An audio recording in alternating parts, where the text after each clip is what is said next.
और इस वक्त की अहम खबर, बागी रुकन असम्बली के एक भाई ने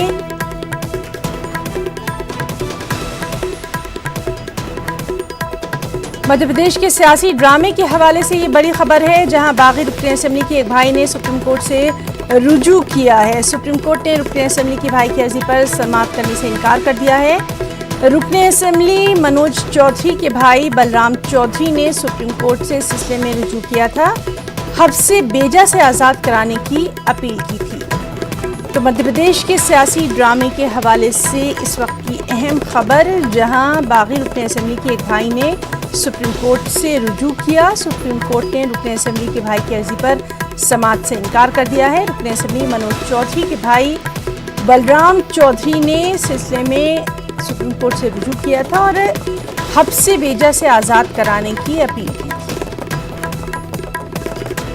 तो मध्य प्रदेश में क्या कुछ सियासी ड्रामा चल रहा है, लगातार उस पर हमारी नज़र बनी हुई है।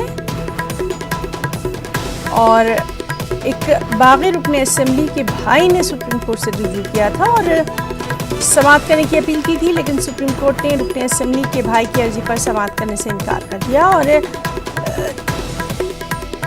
रुकन असम्बली मनोज चौधरी के भाई बलराम चौधरी ने सुप्रीम कोर्ट से इस सिलसिले में रुजू किया था, हब्से बेजा से आज़ाद कराने की अपील की।